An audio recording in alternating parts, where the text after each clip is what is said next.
Hey guys, my name is Elijah, and in this tutorial I will show you how to access archived cards in Trello. So this is actually pretty simple, just follow my steps. First step is to go right here to your three dots menu and then simply go down until you see archived items. Now you should see the cards, but if you don't see the cards, you are probably switched to lists. So just click on switch to cards.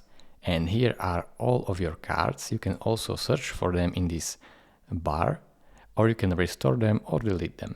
So if you want to restore this card, click on restore. If you want to delete it, click on delete and confirm by deleting right here. It is really this simple. Thank you for watching.